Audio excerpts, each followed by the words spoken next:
All right, so in this video, I'm going to talk about the first round of playtests for Khaazin's Rise. At the time, it was called Delve Deeper, as like I mentioned in my previous video. Anyways, so yeah, the first 5 or 6 plays was pretty much just me playing as 2 players, 3 players, 4 players, 5 players, 6 players. Just testing each of the player counts just to see if the game even worked, if my idea on paper translated to the tabletop. With some of the first rounds I played, I was actually surprised it was actually more fun than I expected it to be. I was expecting it to be a little worse off. There were still some things that I didn't like and things that didn't work perfectly, but it was more fun than I expected it to be. So that was a pleasant surprise, and I was excited to keep doing playtests. After the first few playtests by myself, I got it to a level I was like, okay, I can have someone else play it with me. So after those first few ones, my wife joined in, and we did quite a few playtests at the different player counts, with me playing as 3 people and her playing as 3 people, or 2 and 2, or 1 and 1, just playing the different player counts and trying to see what came up. During those first rounds of play testing, I had several issues that came up, so I'm gonna list all of the issues that came up first, and then I'm gonna list some of the solutions that I tried. And this process was kind of just done over time by one iteration after another, usually a small change before I tested the next version, and testing these different iterations. Not really with enough difference to say it's a different version yet. But yeah, so eventually I'm kind of using this first round of playtests as defining it, all of them that led to some changes, until there was enough change that I was ready to say, you know what, this is version 2.0. So anyways, here are some of the issues that I had when playtesting it. Not necessarily issues with playtesting, but issues with the game. First of all, it was a little bit of chaos setting up a bunch of tiles that were actually paper, just without bumping things, messing them up, getting them all aligned, because they weren't exactly the same size. They were hand cut, so it was a little messy.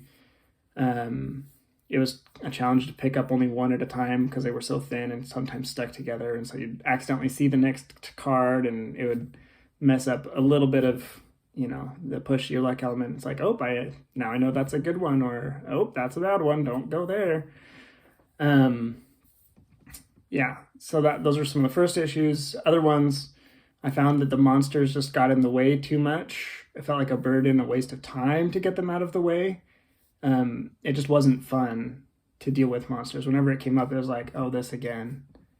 And the real issue is that it would eventually, pretty much almost every game we played, the entire grid of tiles would lock up because there's a monster on top of it blocking your path. So you're just spending turn after turn in this unfun cycle of fighting monsters, which wasn't the point of the game in the first place.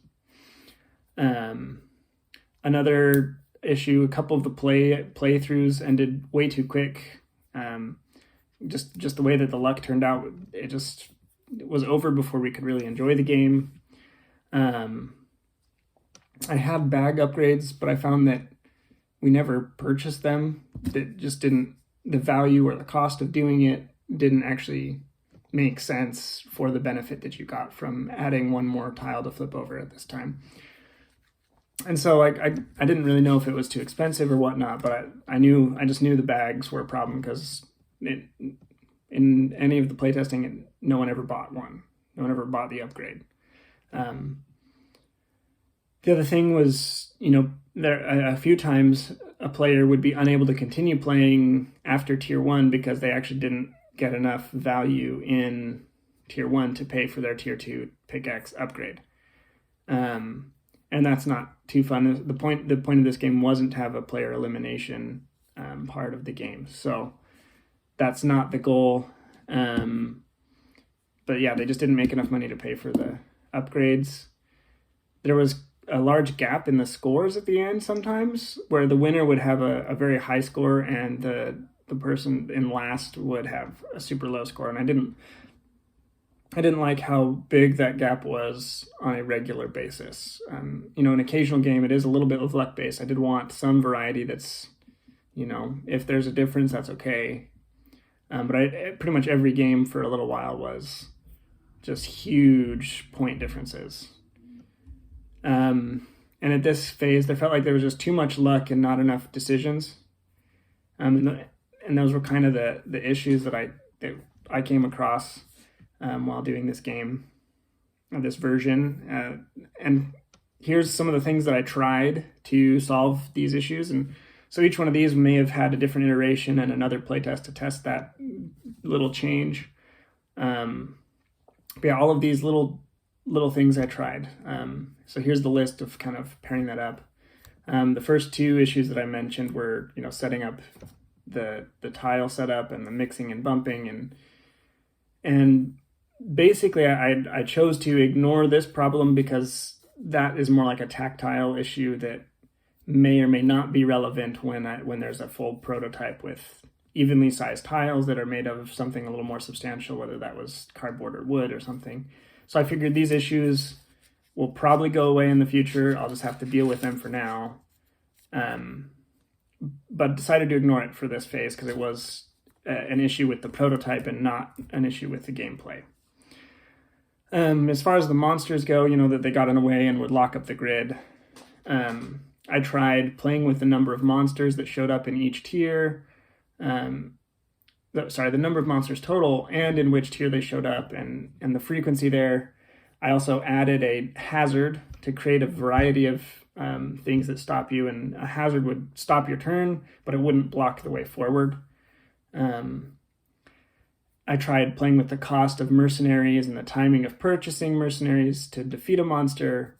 And then ultimately I added the king's rule to get rid of monsters. If it ever got to a certain number of monsters where 5 or so were face up, blocking 5 different stacks, then the king would come in and clear it up.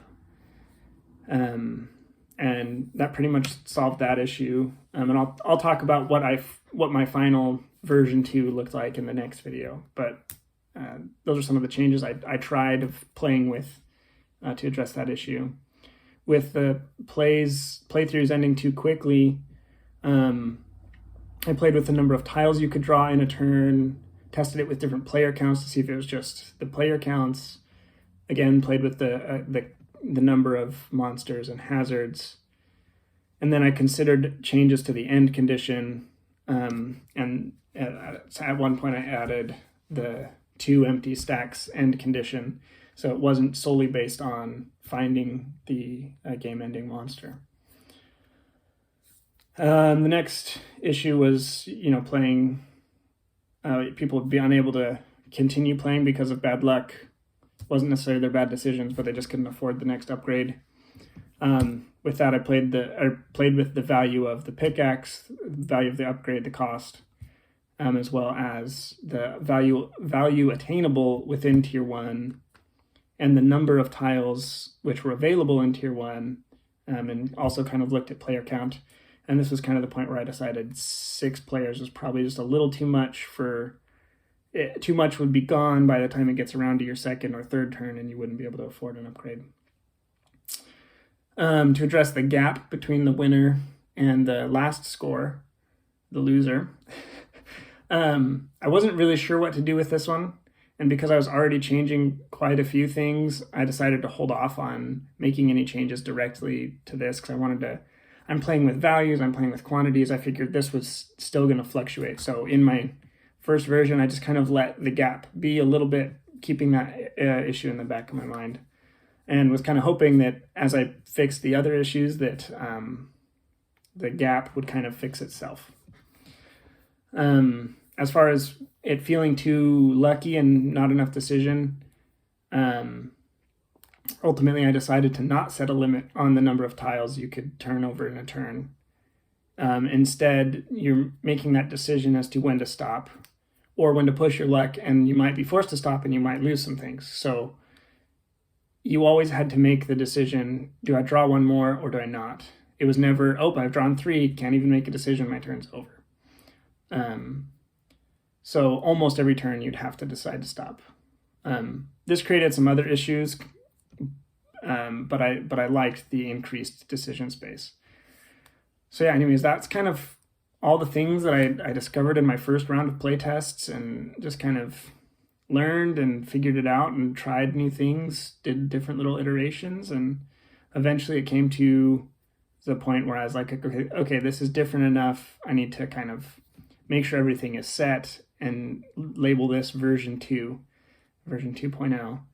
I had a bunch of 1.1 point somethings, 1.1, 1.2. Those were all the little iterations, though I didn't really track them that way. But yeah, with enough changes, it was time for version 2. And I'll talk about what version 2 looked like in the next one. So I'll see you over there.